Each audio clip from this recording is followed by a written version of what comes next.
La kwanza ni waombe kwa heshima kubwa mpokee salamu kutoka kwa rais wetu Daktari Samia Suluhu Hassan ambaye alitamani kuwa nasi siku ya leo, lakini kutokana na mwingiliano majukumu ameshindwa kuwepo pamoja nasi, lakini alishiriki kikamilifu katika misa ya kwanza ya kumwombea marehemu iliyofanyika Dodoma, na alitoa salamu zake ambazo kwa kweli zilionyesha uchungu mwingi, kumbukumbu zisizokufa za utendaji wa kazi wa ndugu yetu Jenista Joakim Mhagama.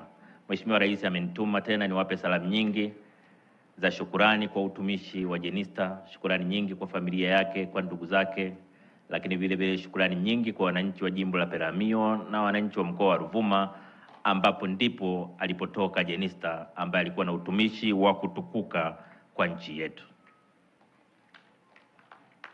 Kipekee ni washukuru sana viongozi wa kanisa kuanzia Dodoma pale. Waliokuwepo Dodoma wanakumbuka misa ya kumwombea Jenista ilikuwa na mawaidha yenye hisia kubwa kutokana na utumishi uliotukuka wa Jenista kwa taifa, lakini vile vile kwa kanisa. Misa ile iliongozwa na mapadri zaidi ya 10, lakini pia nimesisimka sana hapa kuona misa hii imeongozwa na mapadri wengi, lakini pia imesimamiwa na maaskofu wawili. Namshukuru askofu mwenyeji Ndimbo, askofu Nyeisonga, mnatupa hamasa kubwa sisi ambao bado tupo, kwamba pengine tukiendelea kujitahidi kumkaribia Jenista, na sisi mtakuja kutupa heshima kwa namna hiyo. Nilisema Dodoma na hapa nitarudia kusema, Jenista alikuwa mtumishi wa kweli wa watu wake, na sisi siku zote tunaamini kwamba kiongozi, unapowaza tu kwamba nataka kuwa kiongozi, lazima akili yako ikwambie kuwa kiongozi maana yake kuwa mtumishi wa wenzako. Kuwa kiongozi sio kutafuta kuwa bwana mkubwa, sio kutafuta kuwa mnyanyasaji. Kiongozi anapaswa kutafuta kuwa mtumishi wa wenzake. Kama huna moyo wa kutumikia wenzako, basi huna wito wa uongozi. Ndio maana tunawasisitiza viongozi wetu, ukishaamua kugombea na kushiriki uongozi, wapende wananchi wako zaidi ya chochote.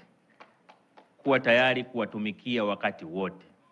Daima simamia maendeleo yao na mafanikio yao. Wananchi wako wakuone wewe ndio mtetezi wao wakati wote. Na hivi ndivyo alivyokuwa Jenista Joakim Mhagama. Tunaona fahari leo kumsemea, tunaona fahari kumzungumzia kutokana na utumishi wake uliotukuka. Alikuwa mbunge wa viti maalum kwa miaka 5, akawa mbunge wa jimbo kwa miaka 20. Katika kipindi cha miaka 25 ya ubunge wake, amekuwa waziri kwa miaka 10. Nataka niwaambieni, katika miaka 15 ya ubunge wake ambapo hakuwa waziri, utumishi wake ulikuwa utadhani ni waziri pia. Kwa serikali, wananchi wamepoteza mtu muhimu.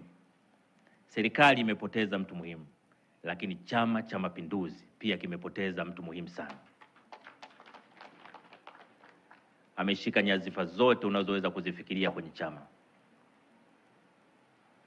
Amekaa kuanzia halmashauri kuu ya taifa, sekretarieti ya taifa, kamati kuu ya Chama cha Mapinduzi.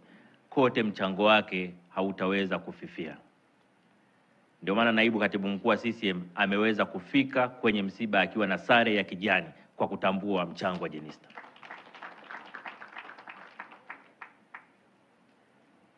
Sisi kama serikali tutaendelea kuenzi mchango wa Jenista kwa kuendelea kutambua kwamba Chama cha Mapinduzi na serikali zake lazima viendelee kuwa watetezi wa wananchi wa chini.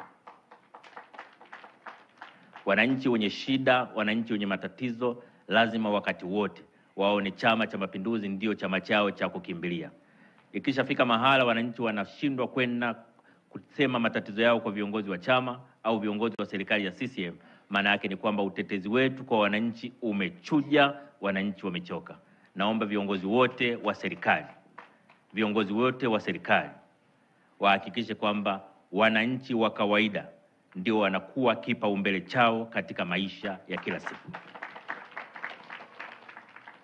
Na tukishaweza kuwatumikia wananchi kwa ukamilifu, tukiweza kufata maadili mema, ndio tunapata nafasi ya kuvikwa taji linaloonekana la duniani, lakini pia taji la mbinguni. Nitumie nafasi hii kuwashukuru sana familia ya marehemu Jenista ambao wamekuwa na mchango wa kipekee katika kumpa ushirikiano katika maisha yake ya uongozi bila kuwa kikwazo kwake kwa wakati wote. Lakini pia nitumie nafasi hii kuwashukuru uongozi wa Bunge la Jamhuri ya Muungano wa Tanzania chini ya Spika kwa ushirikiano mkubwa ambao umeutoa kuhakikisha kwamba shughuli hii inakwenda vizuri. Lakini vile vile namshukuru Waziri Mkuu na ofisi yake kwa kazi kubwa ya uratibu. Rais alitoa maelekezo kwamba Jenista azikwe kwa heshima zote, na rais mwenyewe alitoa ndege ya kusafirisha mwili wa marehemu. Tunashukuru kwa usimamizi na uratibu wa rais wetu. La mwisho, Mheshimiwa Waziri Mkuu, nilikuwa nakusikiliza pale wakati unaongelea na kutoa maelekezo thabiti ya barabara ambayo imetajwa hapa na baba askofu, na makofi mengi ya wananchi yaliashiria kwamba wamekuelewa. Na mimi nitumie nafasi hii kusema kwa Mheshimiwa Waziri Mkuu, yale maelekezo uliyotoa yale, hivi ndivyo waziri mkuu anavyotakiwa kuwa.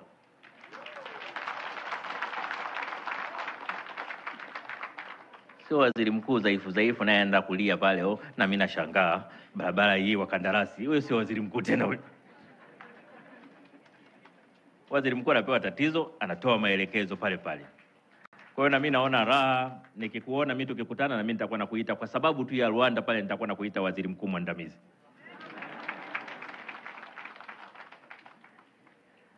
Baada ya hayo, tunamuomba Mwenyezi Mungu aipumzishe roho ya dada yetu. Jenista alikuwa rafiki yangu sana. Jenista alikuwa dada yangu. Na masikitiko sana. Lakini tunaomba Mungu ampokee katika ufalme wake, ampumzishe kwa amani. Asanteni sana.